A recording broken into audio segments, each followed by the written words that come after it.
முன்னணி market எக்ஸ்பர்ட்ஸுடன் enrich money investor awareness conclave April 25. டிக்கெட்டை இன்றே புக் செய்யுங்கள்.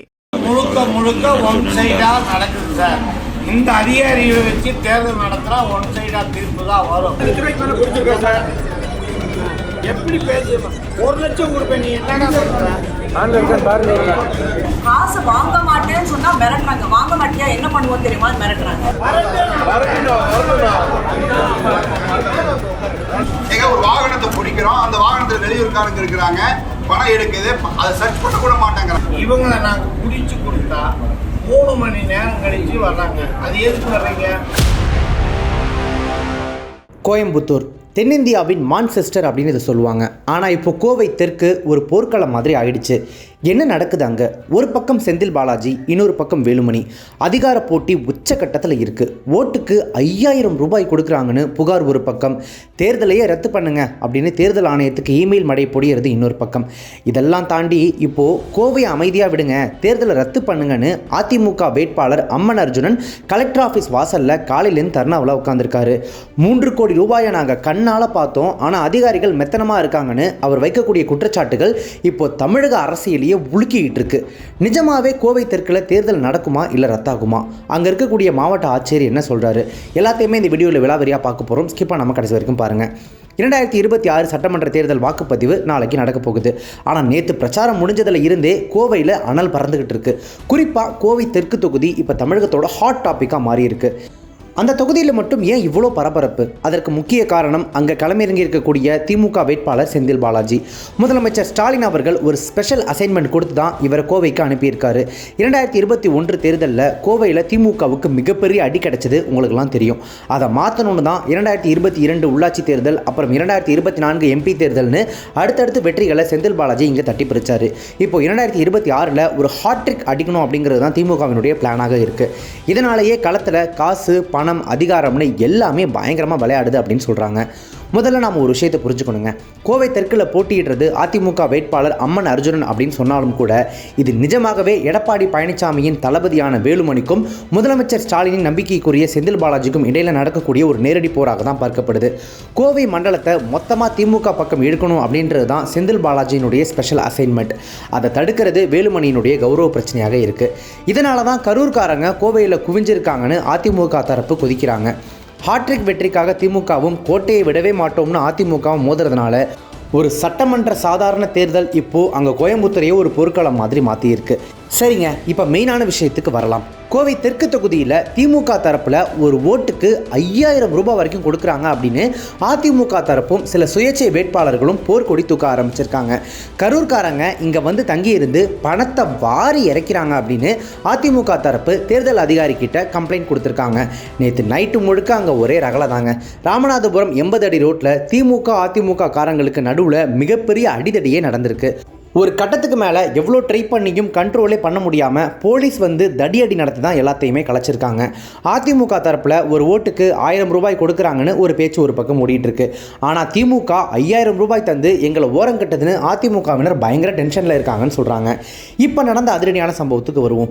அதிமுக வேட்பாளர் அம்மன் அர்ஜுனன் கிளப்பி இருக்கக்கூடிய புகார் ரொம்பவே சீரியஸானது. திமுக பகுதி செயலாளர் வீட்டில் வாக்காளர்களுக்கு கொடுக்க 3 கோடி ரூபாய் பணம் பதுக்கி வச்சிருக்காங்கன்னு நேற்று நைட்டு 8 மணிக்கே புகார் கொடுத்துருக்காங்க. அம்மன் அர்ஜுனன் என்ன கேட்குறாருன்னா, பறக்கும் படைனா என்ன? தகவலின் பேரில் பறந்து வர வேண்டாமா? நாங்கள் நேற்று நைட்டு 8 மணிக்கு புகார் சொன்னோம் அப்படின்னா அதிகாரிகள் 11 மணிக்கு வராங்க. அந்த கேப்பில் பணம் எல்லாம் எங்கே போச்சுன்னு போலீஸாரை பார்த்து கேள்வி எழுப்புறாரு நம்ம அம்மன் அர்ஜுனன். திமுகவினர் ரவுடிசம் பண்ணுறாங்க, காவல் நிலையத்துக்குள்ளேயே புகுந்து அராஜகம் பண்ணுறாங்கன்னு அவர் ஆவேசமாக பேசுறது தான் இப்போ சோஷியல் மீடியாவில் வைரல் வீடியோவாக பரவிட்டு இருக்கு. கரூர்ல இருந்து குண்டாஸ் எல்லாம் கொண்டு வந்து நானே ஒரு வேட்பாளர் இரவு 3 மணிக்கு போய் நானும் பாரதிய ஜனதா கட்சி தலைவர்கள் எல்லா நிர்வாகிகளும் போய் எங்க குடிக்கிறோம். 3 மணி நேரம் கழிச்சு வர்றாங்க.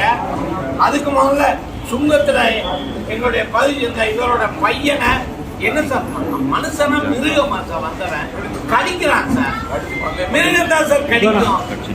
அதை காட்டினா சரி விடுங்க. என்ன சார் போலீஸ் எதுக்கு இருக்கு? அது கண்ட்ரோல் இவர் தானே, தேர்தல் அதிகாரி தானே. நான் 2 தடவை மனு கொடுத்துட்டேன். அந்த மனுவுக்கு சரியான ரெஸ்பான்சிபிள் இல்லை. இப்போ நான் நேற்றையிலேருந்து பார்க்கணுங்கிற வரமாட்டாரு. போலீஸ் அதிகாரிகள் பற்றி சொல்லணும்னா தேர்தல் அறிக்கைன்னு சொல்லணும். இப்ப வரைக்கும் வரல. நேற்று கேட்டா பொள்ளாச்சியில் இருக்கு, இப்ப கேட்டா எங்க இருக்குன்னு தெரியலங்கிறாங்க. அப்ப நாங்க என்ன பண்ண முடியும்? நேற்று நைட்டில் இருந்து தொடர்ந்த இந்த பரபரப்பு இன்னைக்கு காலையில் கலெக்டர் ஆஃபீஸையே ஸ்தம்பிக்க வச்சிருக்கு. அதிமுக மற்றும் பாஜக நிர்வாகிகள் ஒன்றா சேர்ந்து ரத்து செய் கோவை தெற்கு தேர்தலை ரத்து செய் அப்படின்னு கோஷம் எழுப்புறாங்க. அங்கே கலெக்டர் ஆஃபீஸை முற்றுகையிட்டு காலையிலே வந்து உட்காந்துட்டாங்க. அங்கே போட்டியிடக்கூடிய அதிமுக வேட்பாளர் அம்மன் அர்ஜுனன் இந்த தர்ணா போராட்டத்துக்கு இடையில் பத்திரிகையாளர்கள்கிட்ட பேசும்போது ரொம்பவே உடஞ்சு போய் பேசுகிறாருங்க. அவர் என்ன சொல்கிறார் அப்படின்னா, தேர்தல் ஆணையம் கண்ணை கட்டிக்கிட்டு இருக்கு, மாவட்ட தேர்தல் அதிகாரி ரொம்ப மெத்தனமாக இருக்காரு, கரூர்காரங்க இன்னும் லாட்ஜில் தங்கியிருக்காங்க, அவங்க கிட்ட ஒரு ஆவணம் கூட இது வரைக்கும் யாருமே செக் பண்ணலை, கோவையை கலவர பூமியாக்க நினைக்கிறாங்க அப்படின்னு அடுக்கடுக்கான குற்றச்சாட்டுகளை வைக்கிறாரு. உரிய நடவடிக்கை எடுக்கிற வரைக்கும் இங்கிருந்து எடமாட்டேன், வேணும்னா எங்களை கைது பண்ணுங்க அப்படின்னு சொல்லிட்டு காவல்துறையினரோட அவர் நடத்துகின்ற வாக்குவாதம் கோவை அரசியலில் ஒரு பெரிய பரபரப்பை கிளப்பியிருக்கு. இவ்வளோ போராட்டங்களுக்கு நடுவில் அவ்வளோதாங்க, இவ்வளோ பிரச்சனை போயிட்டு இருக்குன்னா எப்படி தேர்தல் நடக்கும், கோவை தெற்கில் தேர்தல் ரத்தாக போகுது அப்படின்னு சொல்லி ஒரு நியூஸ் வாட்ஸ்அப் உள்ளிட்ட சோஷியல் மீடியாக்களில் தீயா பரவ ஆரம்பிச்சிச்சு. ஆனால் மாவட்ட ஆட்சியரும் தேர்தல் நடத்தும் அலுவலருமான பவன்குமார் அவர்கள் இதை திட்டவட்டமாக மறுத்திருக்காரு. அவர் என்ன சொல்லியிருக்காரு அப்படின்னா, இது வெறும் முழுக்க வதந்தி, வாக்காளர்கள் நம்ப வேண்டாம் அப்படின்னு சொல்லியிருக்காரு. முக்கியமாக கண்ட செய்திகளையும் கண்ட இடங்களில் படித்து நீங்கள் உங்களை நீங்களே குழப்பிக்காதீங்க அப்படின்னு சொல்லியிருக்காரு. ஆனால் அதிமுக சும்மா இருக்கிறதா இல்லை, அவங்க ஒரு புது வியூகத்தை கையில் எடுத்திருக்காங்க. ஒவ்வொரு வார்டு செயலாளர் மூலமாகவும் குறைந்தது 10 புகாரையாவது வாக்காளர் அப்படின்ற அடிப்படையில் தேர்தல் ஆணையத்துக்கு மெயில் பண்ண சொல்லியிருக்காங்க. ஆதாரப்பூர்வமாக சிக்கலனாலும் கூட புகார்கள் அதிகமாக குவிஞ்சா தேர்தல் ஆணையம் யோசிக்கும் அப்படின்றது தான் இந்த மெயில் புகார் மூலமாக இவங்க பண்ணியிருக்கக்கூடிய ஒரு மாஸ்டர் பிளானாக இருக்குது.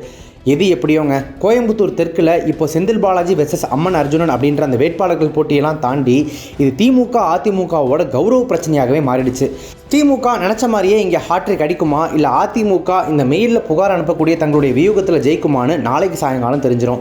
நிஜமாவே கோவை தெற்கில் அராஜகம் நடக்குதா, இல்லை தேர்தல் ஆணையம் சொல்கிற மாதிரி எல்லாமே சுமூகமாக இருக்கா, இதோட உண்மைத்தன்மை என்ன அப்படின்றதெல்லாம் ஒரு பக்கம் இருந்தாலும் களத்தில் இருக்கக்கூடிய பதற்றத்தை பார்த்தா நாளைக்கு வாக்குப்பதிவு அமைதியாக நடக்குமா அப்படின்ற கேள்வி நமக்கெல்லாம் எழாமல் இல்லை.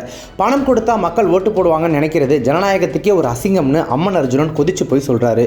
எது எப்படியோ இவ்வளோ புகார்களுக்கும் போராட்டங்களுக்கும் நடுவில் நாளைக்கு கோவை மக்கள் தங்களுடைய தீர்ப்பை சொல்ல போகிறாங்க.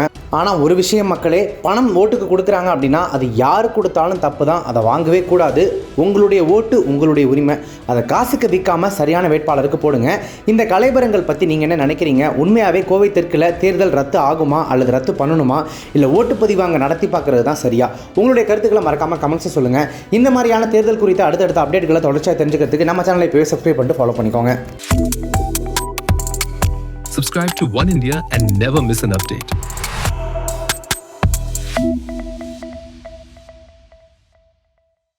முன்னணி market எக்ஸ்பர்ட்ஸுடன் enrich money investor awareness conclave April 25. டிக்கெட்டை இன்றே புக் செய்யுங்கள்.